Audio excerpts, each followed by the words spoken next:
लोकसभा चुनाव की अलग रणनीति, न्याय यात्रा के बीच सपा से नजदीकी, बीएसपी पर क्यों डोरे डाल रही कांग्रेस। नमस्कार, कैपिटल टीवी में आपका स्वागत है और मैं आपके साथ प्रिया बिस्ट। हमारे खास शो में उत्तर प्रदेश की राजनीति के बारे में बात करेंगे और जानेंगे आजकल क्या चल रहा है यूपी के राजनीतिक मैदान में। लोकसभा चुनाव से पहले राहुल गांधी कांग्रेस की जमीन को मजबूत करने के लिए भारत जोड़ो न्याय यात्रा पर हैं, लेकिन ज्यों-ज्यों राहुल की यात्रा आगे बढ़ रही है, राहुल गांधी को एक के बाद एक बड़े झटके लग रहे हैं। जहां एक तरफ कांग्रेस के कद्दावर नेताओं का मोह भंग हो रहा है, तो वहीं दूसरी तरफ विपक्षी दलों के इंडिया गठबंधन का जोश ठंडा होता नजर आ रहा है। इसी बीच अब राहुल गांधी ने अपनी नई चाल चलनी शुरू कर दी है। तो आज बात होगी राहुल गांधी की इसी चाल की।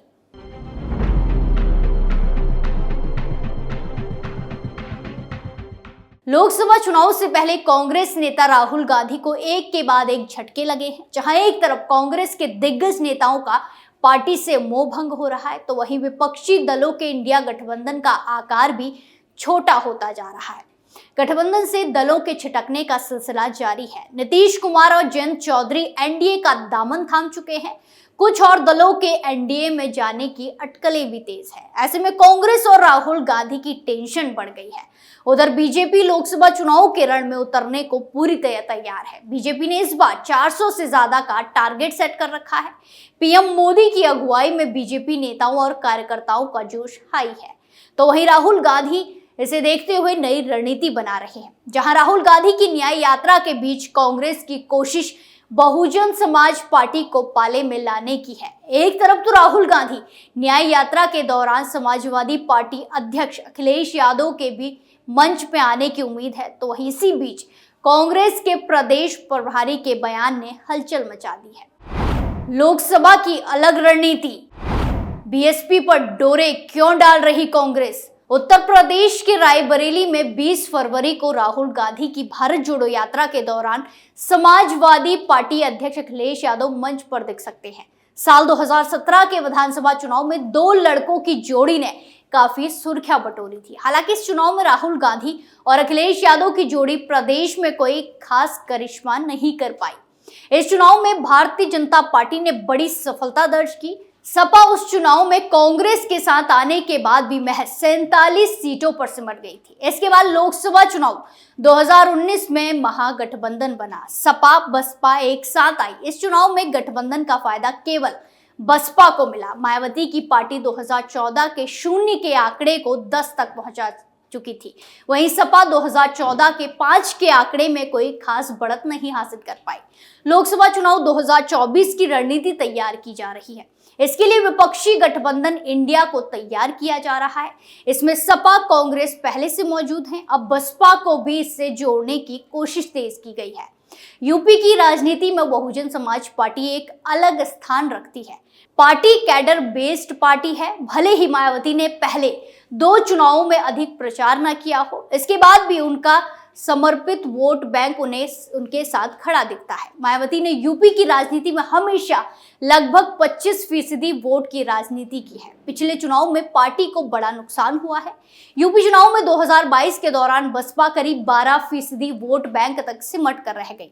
भारतीय जनता पार्टी और सपा ने बसपा के वोट बैंक पर अपना कब्जा जमाना शुरू कर दिया है। इस प्रकार की स्थिति में बहुजन समाज पार्टी के सामने चुनौती बड़ी है और कांग्रेस की स्थिति भी कमोबेश इसी प्रकार है। कांग्रेस के सामने सबसे बड़ा संकट बूथ लेवल कार्यकर्ताओं के अभाव का है। पार्टी निचले स्तर के कार्यकर्ताओं की कमी से जूझ रही है। जहां बीजेपी ने उत्तर प्रदेश में 2013 के बाद से लगातार अपने कैडर को जमीनी स्तर पर मजबूत किया है। विपक्ष इस प्रकार का संगठन उसके सामने खड़ा कर पाने में कामयाब नहीं हो पाया है। यही वजह है कि विपक्षी गठबंधन इंडिया में शामिल दलों को बीजेपी के खिलाफ वोट करने वालों का ही समर्थन मिल रहा है। 2019 के लोकसभा चुनाव में सपा बसपा के साथ आने के बाद भी महागठबंधन को बीजेपी के खिलाफ वाले ही वोट मिले थे। इस चुनाव में बीजेपी 50% वोट शेयर तक पहुंची थी। कांग्रेस इस स्थिति में विपक्ष का वोट बंटने देने के मूड में नहीं है। इसके लिए मायावती विपक्षी गठबंधन के लिए जरूरी और मजबूरी दोनों बन गए हैं। न्याय यात्रा के बीच बड़ी राजनीति, वोट बैंक को संदेश देने की कोशिश। राहुल गांधी इस समय उत्तर प्रदेश में न्याय यात्रा निकाल रहे हैं।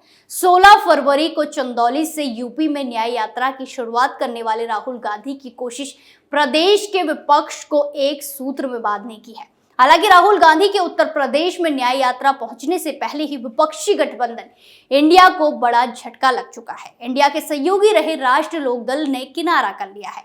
जन चौधरी बीजेपी के पाले में चले गए हैं।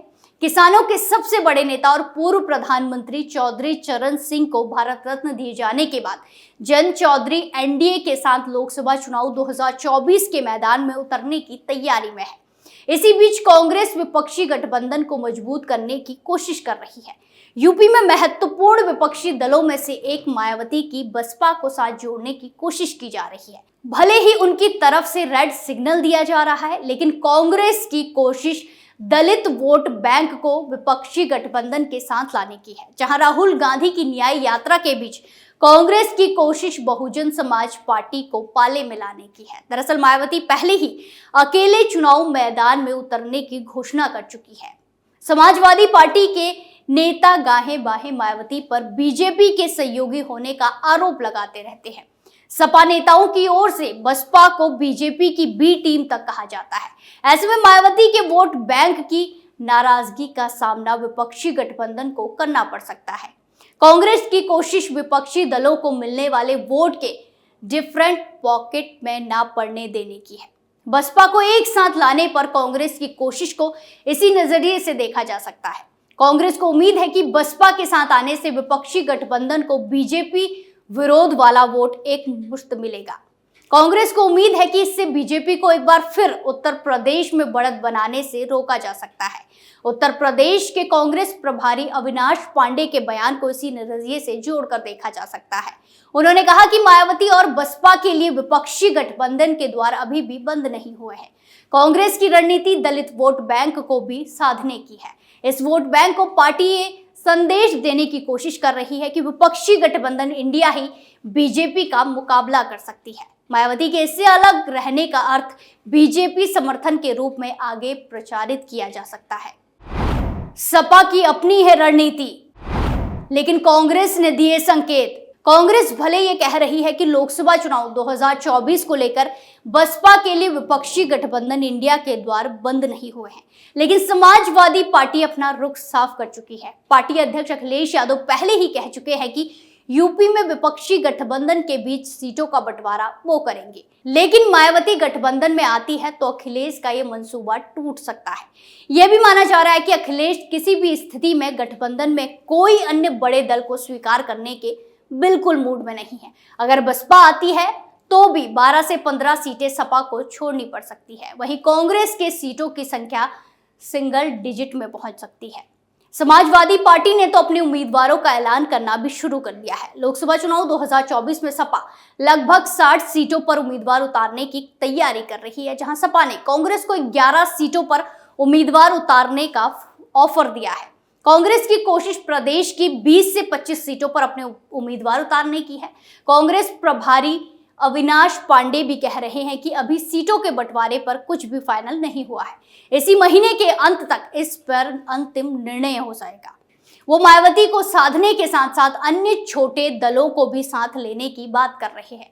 समाजवादी पार्टी की रणनीति के बीच कांग्रेस अपनी अलग रणनीति बनाती दिख रही है। मायावती का साथ लेने का संदेश देकर समाजवादी पार्टी को एक तरह से दबाव में लाने का प्रयास हो रहा है। इस रणनीति के जरिए कांग्रेस सपा को अपने विकल्प खुले होने का साफ संदेश देती दिख रही है।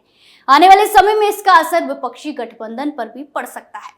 हमारे खास शो में फिलहाल के लिए इतना ही। बाकी तमाम खबरों के लिए देखते रहिए कैपिटल टीवी उत्तर प्रदेश। नमस्कार।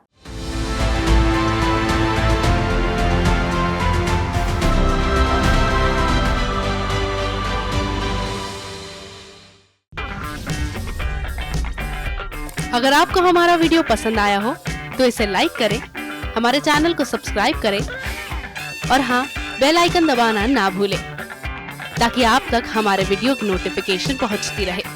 आप अपना सुझाव हमें कमेंट बॉक्स में दे सकते हैं। हमारे साथ जुड़ने के लिए शुक्रिया।